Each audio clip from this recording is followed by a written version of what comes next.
Hello. It is week 4 of my podcast, and today's topic I have to share with you was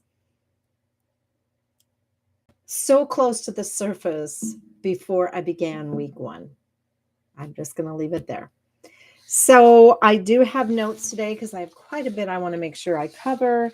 And if you are live, I would love to hear it in the chat, and we'll have a conversation. If you are watching the replay, still use the chat. I will get notification. And if there's a question you have, I am happy to answer it.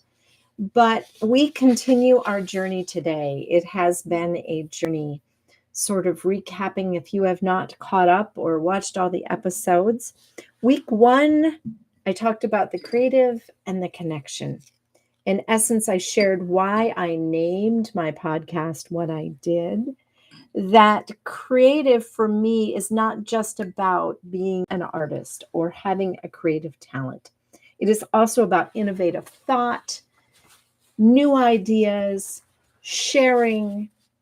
It's about being creative. It's about being open to the possibility that there is something right below the surface that's going to be sparked for you. And the other part of it was connection. And that in order for us to be creative, we need to connect to ourselves. We need to connect to another.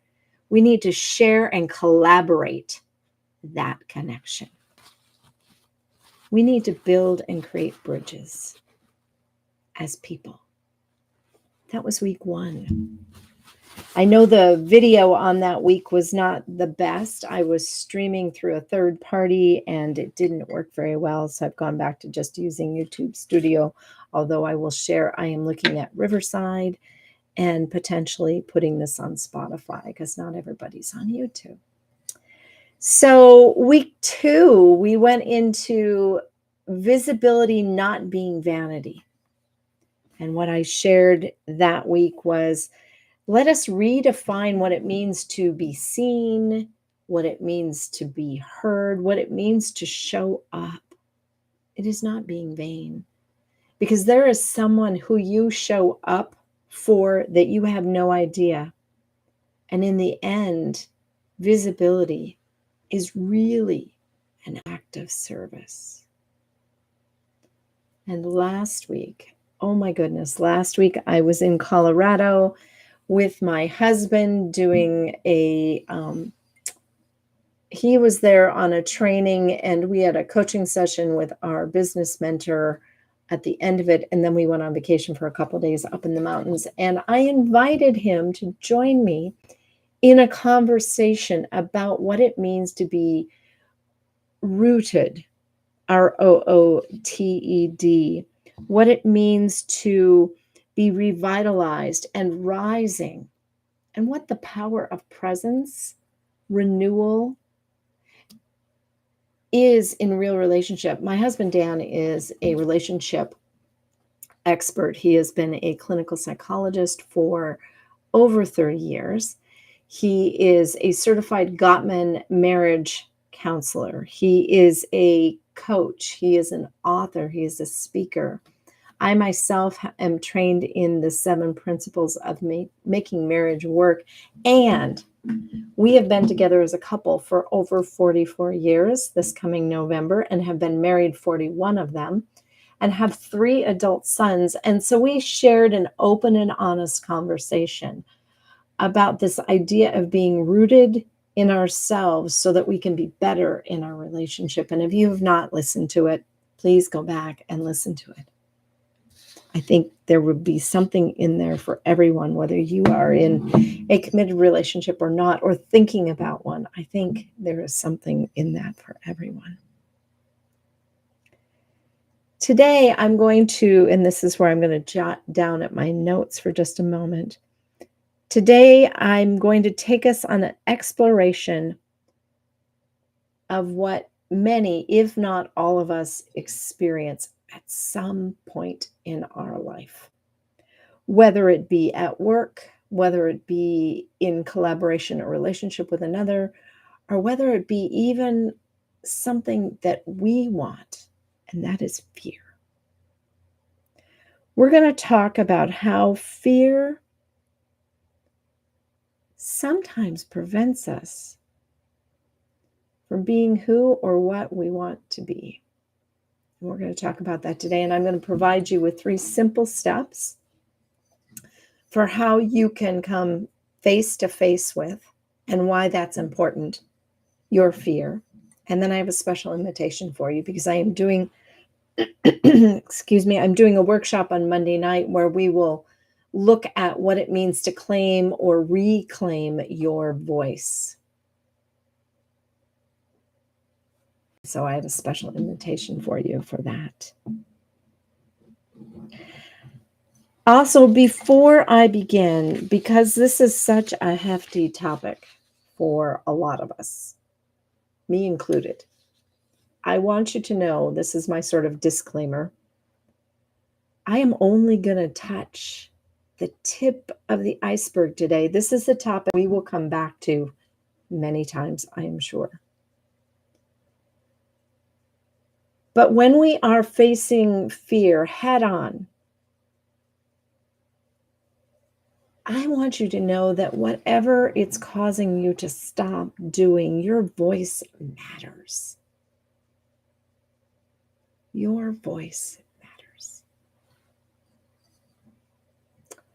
I think we can all agree that fear is sneaky. It pops up when we least expect it. It does pop up before we walk onto a stage to give a speech, before we hit publish on a post, before I go live on a podcast. It pops up then, but it also pops up at the most inopportune times. It pops up in that really important meeting where they're talking about something that you're passionate about, and all of a sudden you're faced with, what if what I'm about to say gets laughed at? It gets shot down, it gets rejected, and we stop ourselves because of that fear. I also find that it can pop up at the dinner table or on date night when you need to bring up something that's difficult. And I'm going to share a personal story here. So because my husband is a Gottman, certified Gottman therapist, and I do the 7 principles work, one of the things that we do on a weekly basis is called State of the Union. During the State of the Union, we're to share appreciations for one another. And then we're supposed to talk about the niggly bits that are going on in our relationship. And when we first started doing this, and even sometimes now, I get a little something in my throat when it comes time for the appreciations. And when it comes time to talk about those little niggly bits. So fear can pop up at the least expected times and cause our voice to go silent. It pops up because we're afraid to share our truth, because while it is our truth, it may not be accepted.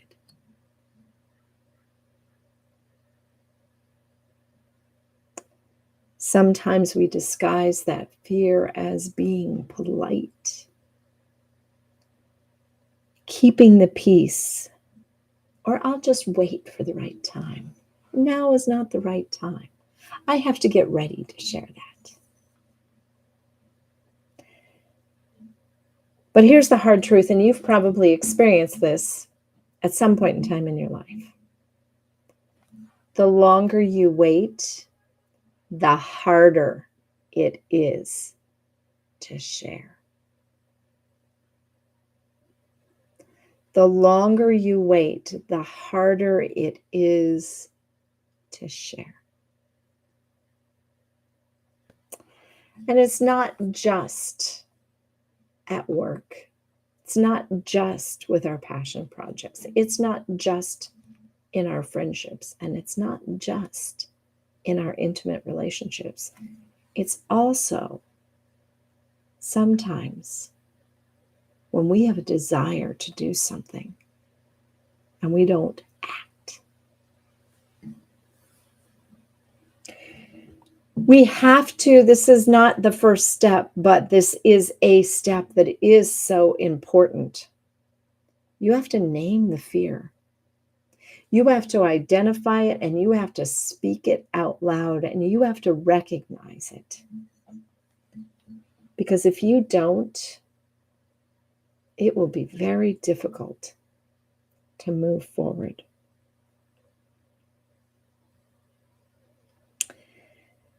Because it becomes, at that point in time, the reason for that is it becomes at that point in time a habit. It becomes a pattern. It becomes something we are comfortable with, used to, and it's hard to break. There are many ways this shows up. It shows up in our speaking voice. It also shows up in our writing, in our participating in activities where there are people that may be there that we would love to get to know, but we don't really know them, and we're not sure will be accepted.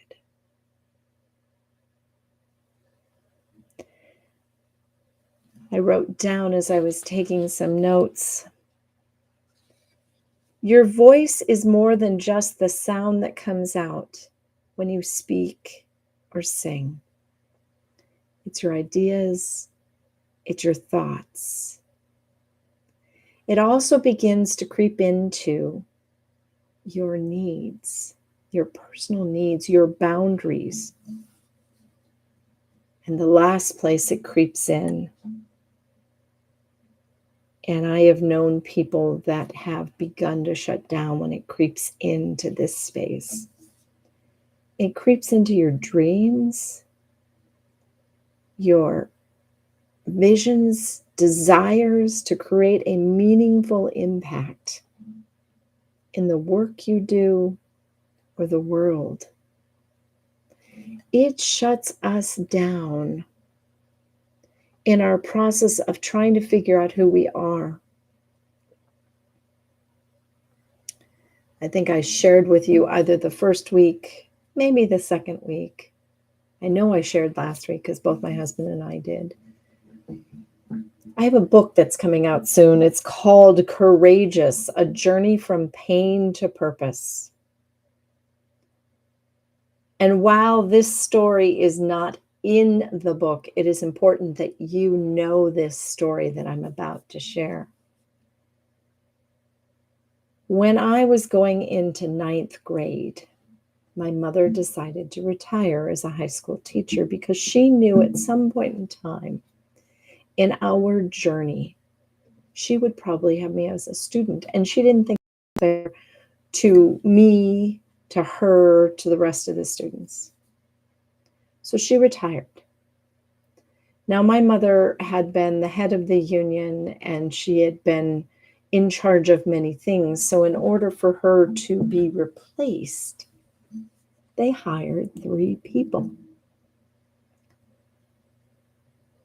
I ended up at one point in time working with all of those people, but the first one was in my first quarter freshman English class, creative writing. And we were to write a story about something that meant a lot to us and share it by standing in front of the class and reading it.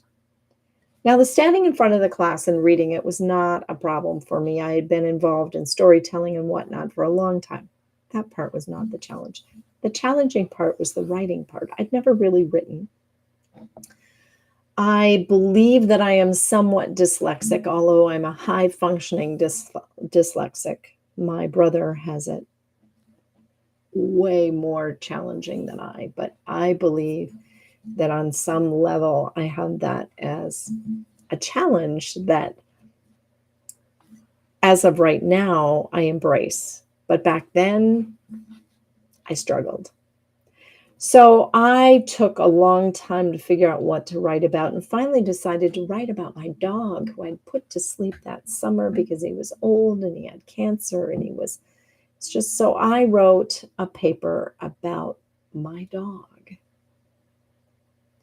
And I shared my story with the class, and then the teacher graded them and handed it back. And my paper had a great big huge D on it. And in fact, a little note that says, "This is not written well. You will never be a writer." Oh my God. Yes, that it was the second time or third time in my lifetime of growing up where a teacher had said something that was inappropriate. So I was 15, and when I began the journey of writing my book in 2021, I was physically ill. I did it in a free writing space and place, and a lot came out of me. In fact, that story came out of me and many more. And I had this all written. I had thousands and thousands of words, and I wrote for 3 days, and at the end of the 3 days it felt like I was done with my book. But then fear crept in. I hadn't even looked at what I had read. I had not even evaluated, but fear snuck in and stopped me. It took me a year to go back to that book, hone it down into what could be a story, and share it with 2 people. That's it. My husband and my friend who is helping me publish it. The feedback I got was, "This is not bad. In fact, this has some really good elements to it."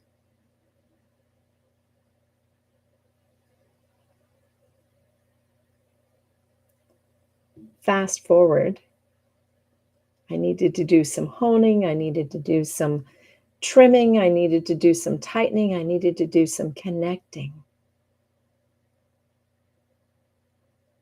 It took me another year to do that, to the point where I could turn it in for a second manuscript assessment. At which point in time, it was time to start thinking about titles. It was time to start thinking about marketing. It was time to start thinking about names. And then also to ask other people to read it and give me feedback. Oh, that was scary.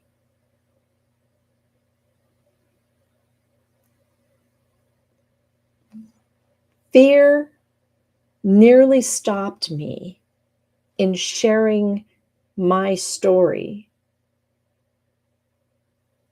many times. Is that something you can relate to? Remember, I shared that fear is sneaky. At first, you brush it aside and you casually push it away. However, over time, fear starts to take over.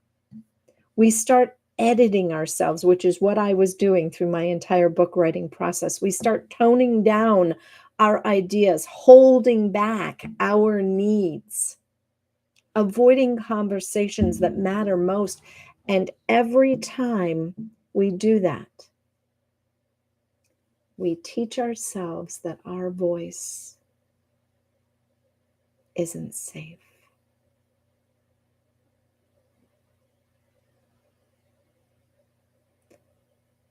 I remember a work situation that was very similar.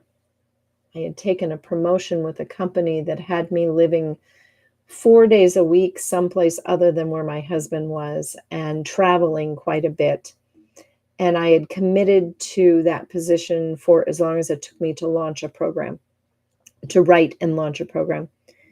At the end of a year, I had accomplished what the goal of the position was, and I didn't like the distance between my husband and I anymore.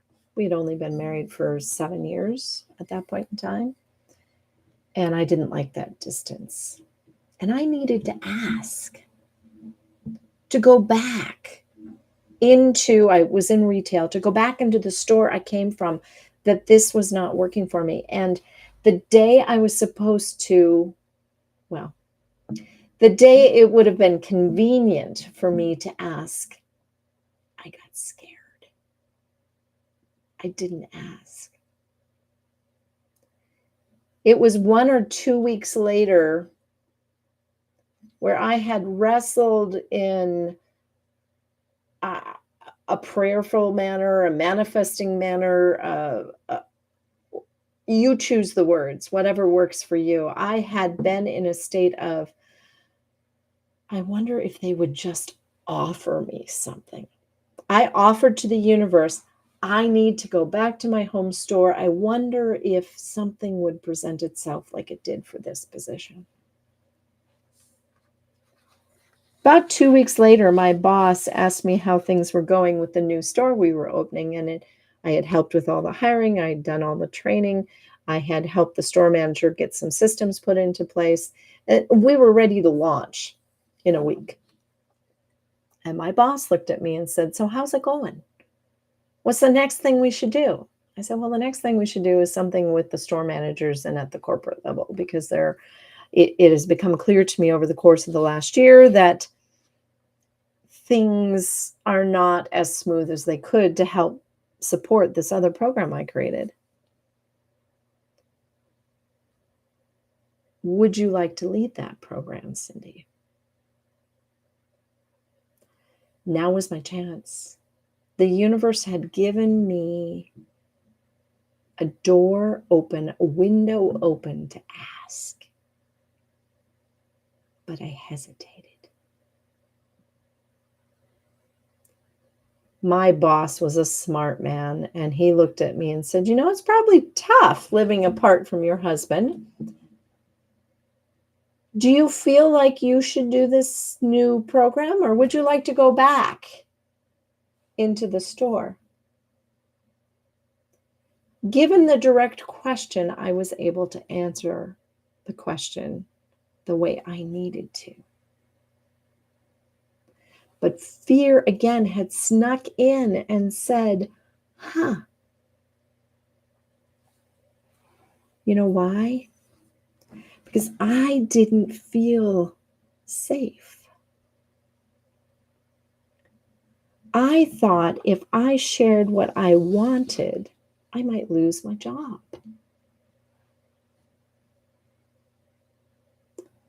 That was the first time I realized that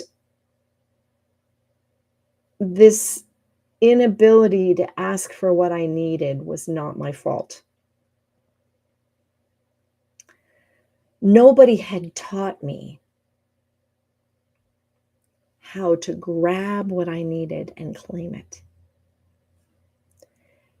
In fact, there were moments and opportunities in my life where instead what had happened is someone had offered up something different, the opposite. To use that writing teacher for one. I think I shared during my first episode, which you may or may not have heard because of the breakup, but I first encountered a teacher that provided an inappropriate response to something I wanted to do when I was trying out for band in 4th grade, and he told me I was tone deaf. And my mother, of course, took that as a challenge and found me a teacher who not only taught me how to play the piano and how to identify notes and how to identify tones and intervals, but taught me how to sing. But every once in a while, that little niggly voice from that old experience pops in, sneaks in, and stops me. And what happens then, and maybe for you too, the result is less creativity, less connection to self, less connection to the things that I want to do, less connection to boundaries, which I'll get to in just a moment, and less intimacy in our relationships. We don't go deep. When someone, and I was listening to another podcast this morning, when someone asks you, how are you? And you are having a day where you really could use some emotional support, 75% of us in this world, me included, on most days, is not honest with the answer of how I am. That's fear. Oh, they're going to think that I'm just a whiner. Oh, they're going to think I am too much. Oh, they're going to ... You fill it in because you have your own. I have mine and you have yours. So I've done a lot of talking. I want to start offering you something to help you move beyond this. So if you feel comfortable, close your eyes or soften your gaze. That means just look down. Don't look at the screen. Just look down or out the window or someplace else. I have actually the picture of a beautiful beach over here on my other screen. Soften that gaze in the space that you're in and think about an area in your life where you are struggling to be fully present with your voice or yourself. It might be fear, but it might not be. Just think of a space and a place where you hold back from fully sharing yourself and your voice.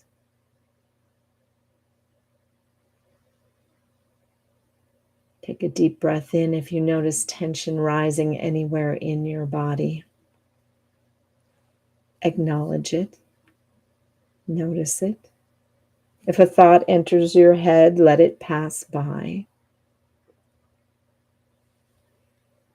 And as you're thinking about that, where is this space? Is it in your home? Is it at your work? Is it at your church? Is it at ... Fill in the blank. Where is it?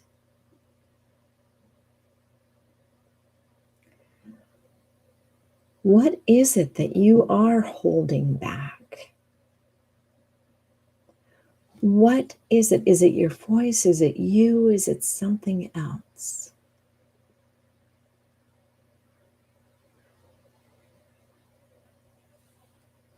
And probably the toughest question. Do you know why? Can you identify that?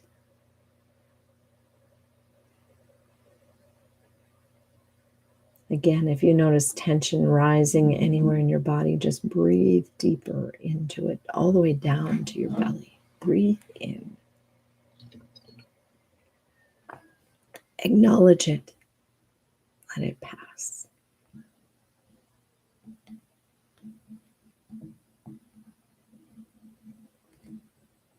Have you always held back in this space? Or is this something new?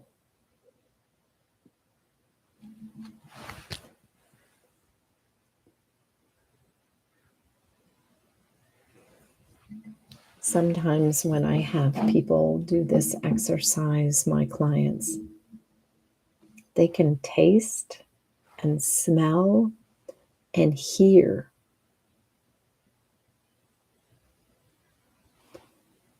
that space in the present moment. If that's occurring for you, just notice it. Don't judge it. Just acknowledge it.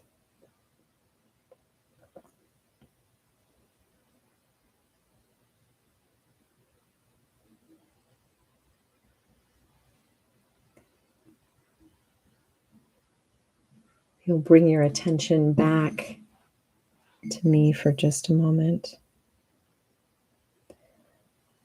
I don't want you to do anything with that right now, because the first thing that you have to do is name what it is that you're experiencing.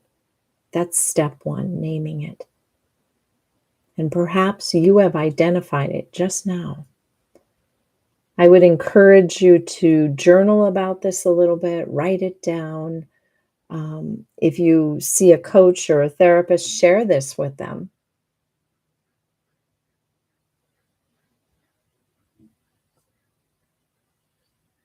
If you don't see anyone, as a coach, I am happy to have a conversation, and we can chat later about how you can connect with me. So, how do we work with the fear, or this thing that's causing us to silence ourselves? How do we break the pattern? Break the habit and create a new habit. I have 3 practices that I personally use in my work with clients, in my own personal life. I use them before I go on stage to speak or to perform, and I use them in all of my relationships. The first one is to become rooted in presence. And this has been a theme since week 1, and know that it will continue to be, but grounding is so important. Grounding in our own physical body, in our own physical space. What usually happens when fear sets in is we jump up to our head and out of our body, and we lose all sense of our physicality.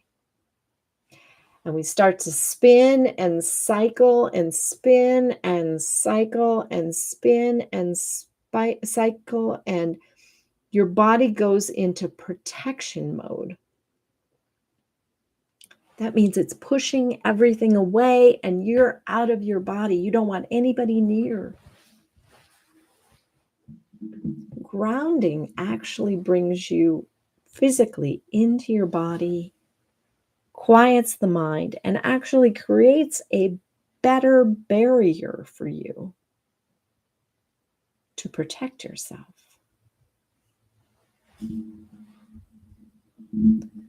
So we're going to ground right now. I'm going to give you a short little exercise that you can do at any point in time in your day. And there have been some jobs that I've done where I worked for someone else, that there were moments in time where fear set in. And if I had not had this practice I'm going to give you, I'm not sure I could have survived those jobs. And I can think back to a time when I didn't have these practices. So I didn't have the capability or the capacity. And I did walk away from those jobs because I didn't have the capacity. So if you're sitting in a chair like I am, I want you to put your feet flat on the ground, shoulder width apart. Turn your toes slightly in. And I'm closing my eyes, if you'll notice, because I want to picture it myself. So feel free to close your eyes if you'd like. And then I want you to not lean back in your chair, and don't lean forward, but I want your back nice and straight up and down. I call this vertical alignment. You are aligning your spine in an upright manner. And in fact, if you elongate your spine and sort of drop your chin down just a little bit, you actually are able to breathe deeper and have a greater expanse to your body. And if you need help sort of envisioning this, imagine that there is a rod going from about 6 feet in top of your head, through your head, down through your spine, and into the ground. And now you are upright.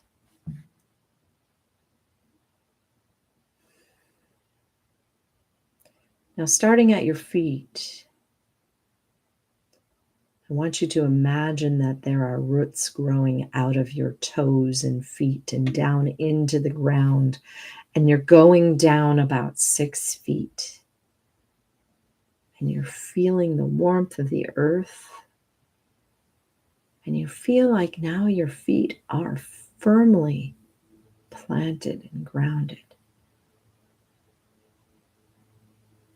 Take a deep breath and move your attention up to your ankles. And feel the warmth as that energy from the earth begins to come up through the roots, through the bottom of your foot, to the top of your feet, to your ankles, and now up your shins and the back of your calves, to your knees, to your thighs, to your sitting muscles in your chair, to where your tailbone and your pelvic girdle is touching the chair. And then taking a deep breath in, it goes into your belly, deep into your belly. Another deep breath in and up to your solar plexus or diaphragm area. And then up to your chest and your heart area. Breathing in again. And then up to your shoulders. Take a deep breath in. Allow that energy to go down your arms to your fingertips. Another deep breath in and back up your arms to your throat area, your neck area. And then to your jaw, and just sort of soften your jaw a little bit while you take a deep breath in. And then to your center of your head. And if you're able to get to the center of your head, all of a sudden, all the mental mind chatter stops. Breathe into that spot.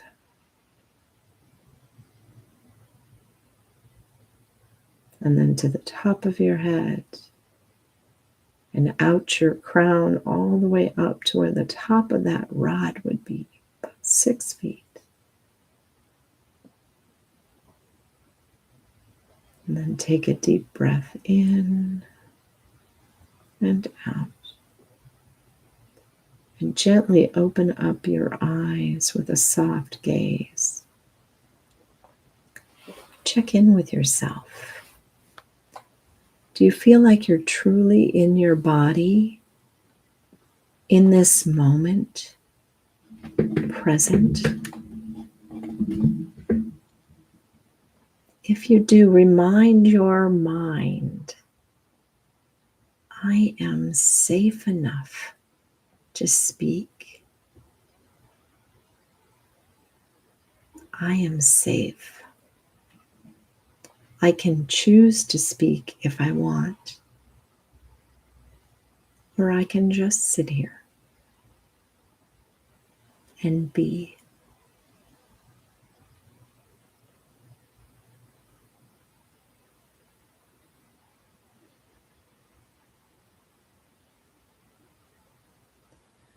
My last job that I had working for someone else had me on the phone 8, sometimes 10 hours a day, dealing with difficult people.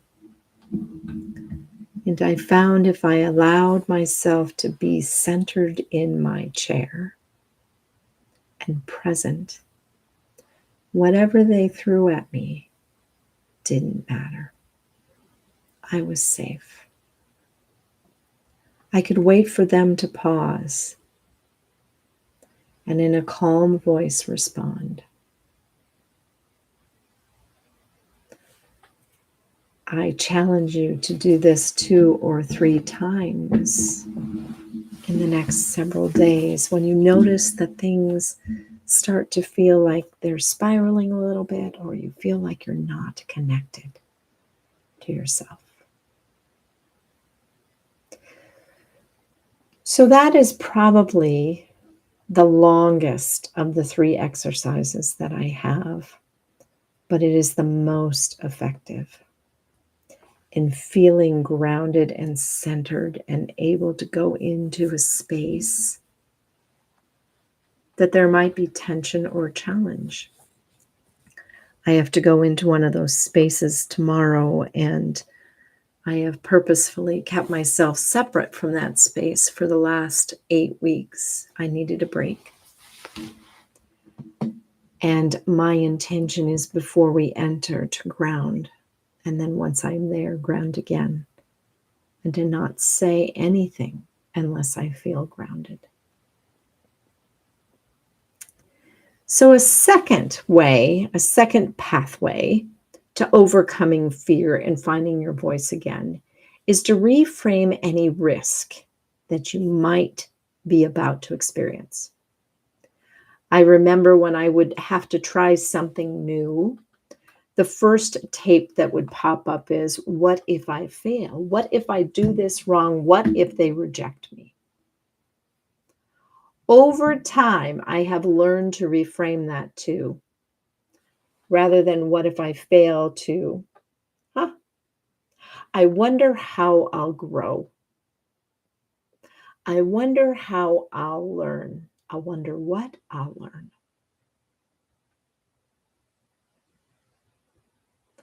Each of those phrases could be retooled in a light that might inspire expansion and growth versus fear. So I challenge you to try that at least once in the next several days.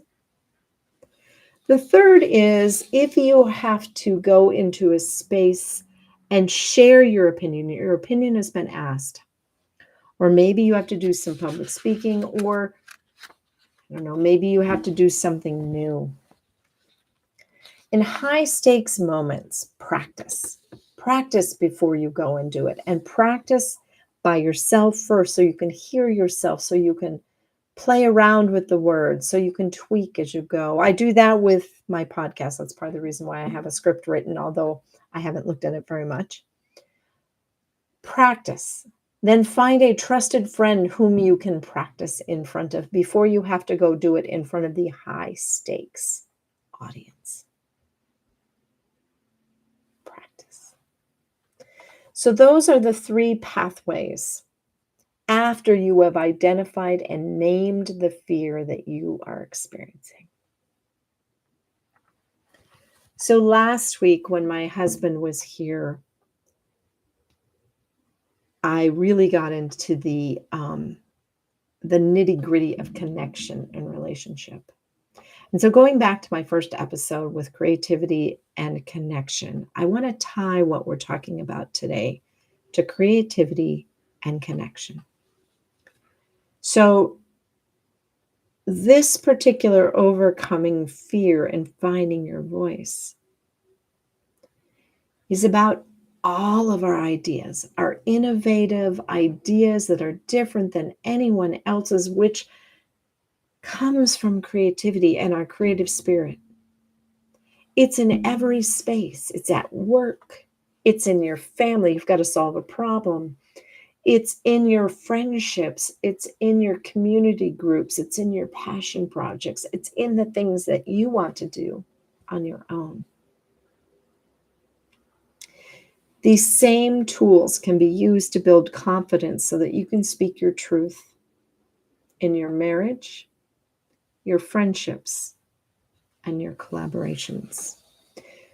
Dan and I quite often wonder as individuals, and then when we get together as a couple who works with couples and individuals, we wonder if Each person in a relationship, whether it be work or an intimate relationship, we're able to feel safe and express their needs, their dreams, and their truth.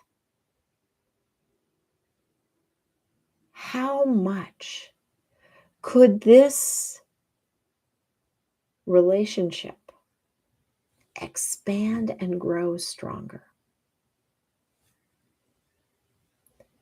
There have been ebbs and flows in my husband's and my relationship where one or the other of us, didn't feel safe sharing something for whatever reason, usually a tape that was in our head from something long, long ago, but not our present reality.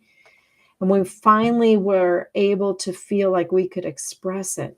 We as a couple grew. It's kind of like the Grinch in The Grinch Who Stole Christmas, and his heart grew 3 times its normal size. The same thing happens. The more you're able to feel safe and to work through the fear to find your truth and speak it, growth happens to all involved. Last week, we discussed this at length, and if you missed it, I encourage you again to go back and listen to that podcast. This is exactly the kind of transformation that Dan and I are excited to explore even more when we launch the Thomsen Institute for Extraordinary Relationships next year. It is our desire to help couples love with growth, connection that lasts, and joy that will renew and transform over time. This is also what we each do in our individual work.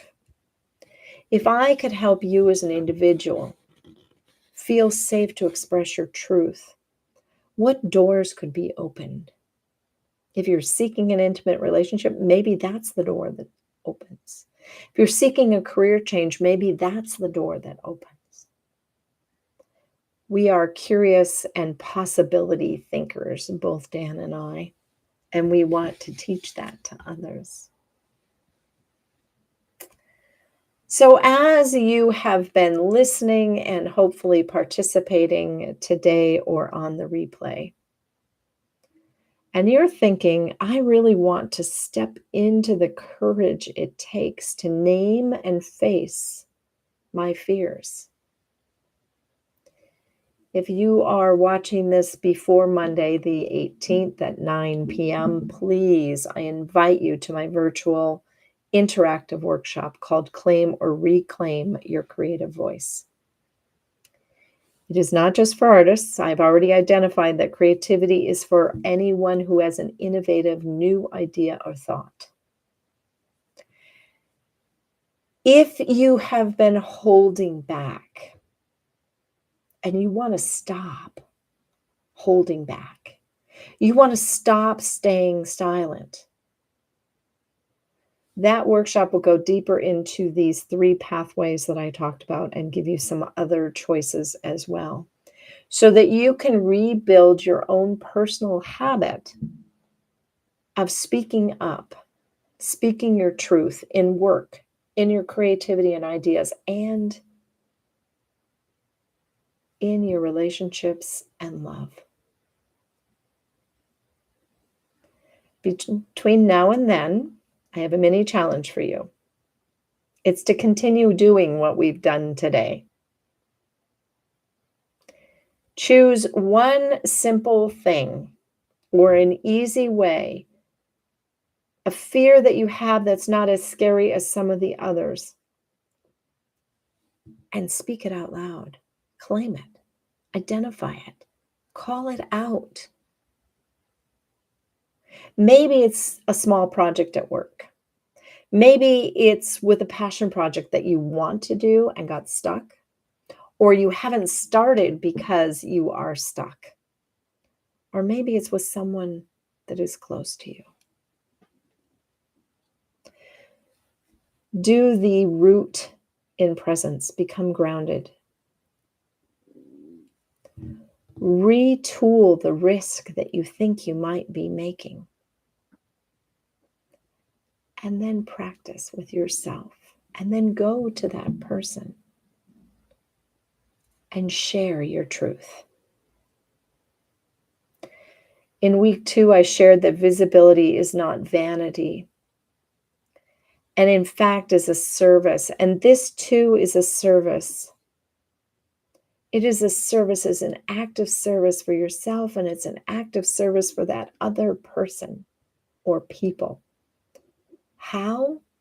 Because maybe they're feeling something similar, and if you can step forward and take action and role model for them, maybe they too can shift and change and grow. As you begin to expand your capability and capacity for naming things and finding your voice, check in with yourself, see how it feels.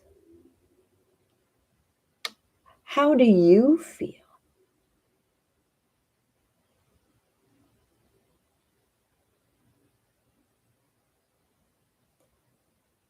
If you want to expand on this, I would love to have you join me this Monday, the 18th of August at 7 p.m. for a claim or reclaim your creative voice.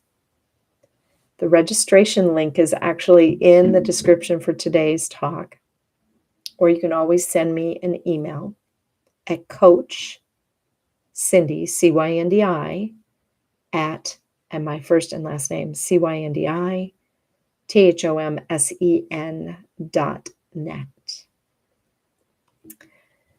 So I'm going to close with just a little story about how this has impacted me.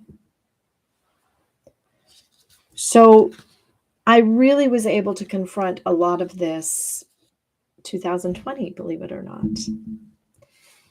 And we were home quite a bit, if you remember, in 2020. And one of the biggest fears that I had prior to and coming out of our time being stuck at home was being able to say no to people.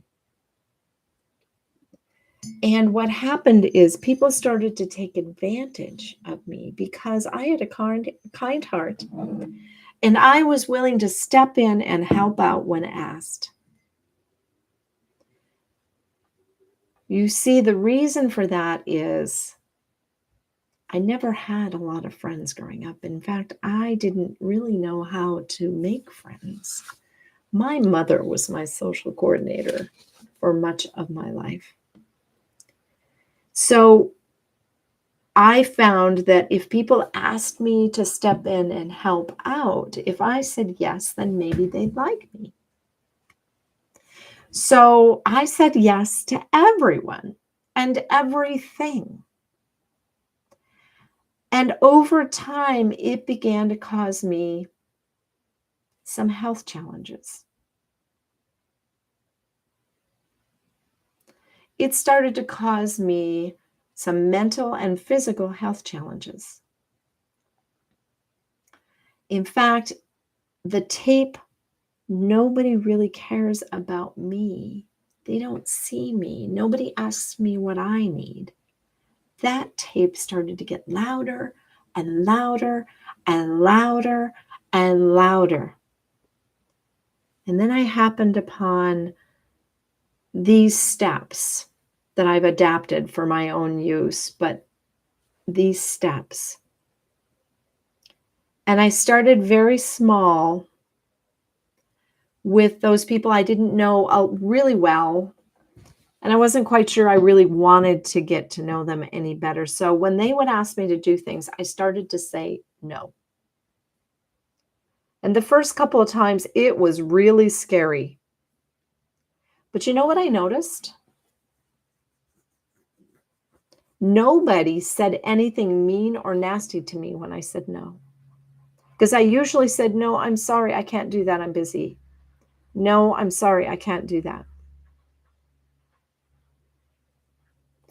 After several no's like that, I bought back some of my time, my energy, my momentum increased.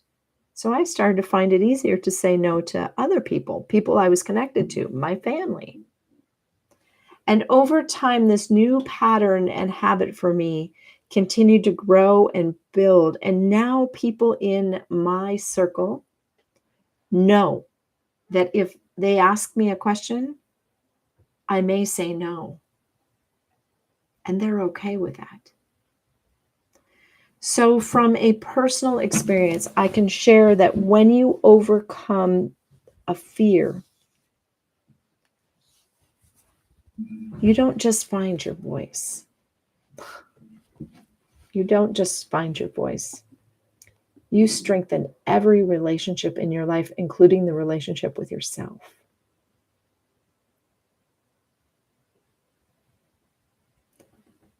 So, as you begin this mini challenge over the course of the next several days, take a breath.